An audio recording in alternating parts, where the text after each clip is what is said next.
Ikasyam ng Hunyo taong 2020, ipinadala sa Malacanang ang Enrolled Bill 1083 o ang Anti-Terrorism Act of 2020. Noong ikatatlumpun ng Setyembre taong 2019, isinampa ang Bill 1083 sa Senado. Magkakasama itong isinumite ni Senators Vicente Soto III, Panfilo Ping Lacson at Amy Marcos, ang mga may akda ng panukalang batas. We have seen the phenomenon of terrorism become more complex and malevolent. Makalipas ang mahigit isang buwan, noong November 5, 2019, nag-deliver ng kanyang co-sponsorship speech si Senator Ronald Bato de la Rosa. The most advanced weapon we budget can provide is worthless if our law enforcers are tied because of the law restricts them to be more aggressive with their cause against terrorism. It is the terrorists to feel the law and not the law enforcers who are always under threat of lawsuits for violating rights of the suspected terrorist.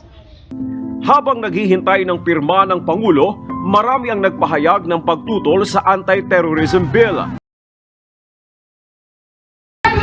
Pinagpapalagay din ng mga tumututol na ito ay labag sa ating Bill of Rights, lalong-lalo na ang mga provisions ukol sa warrantless arrest, detention hanggang 24 na araw at ang pagpapalawak ng definisyon kung sino ang ituturing na terorista.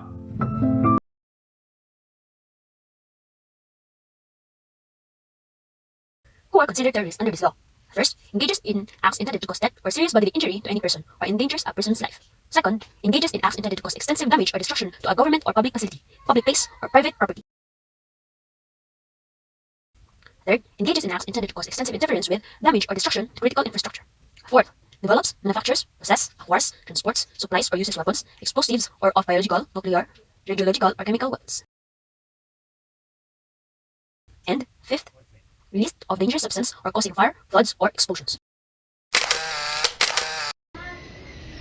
The Supreme Court ultimately upholds the constitutionality of the other provisions of the anti-terrorism law.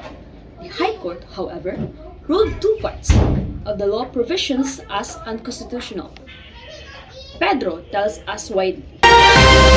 Yes, Pedro, good morning. Good morning, Maria.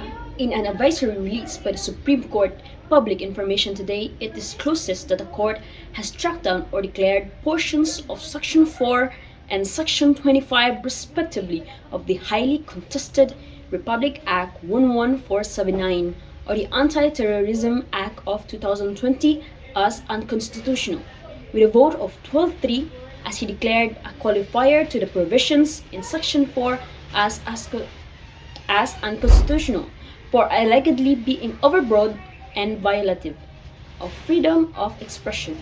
Meanwhile, second method of designation under Section 25 was also struck down. It states that the Anti-Terrorism Council, or ATC, can automatically adopt the designation made by the United Nations. But the court clarifies that the other challenged provisions of the law remain constitutional. As a student, I suggest that the legislative branch should review again the controversial law. People will not criticize or react into the law if the law doesn't violate our constitution. The highest court of our country also tracked down the sections under the petitions of many sectors, which they concluded as unconstitutional. And it is not easy or simple to review again a law, but it will help us build a better Philippines.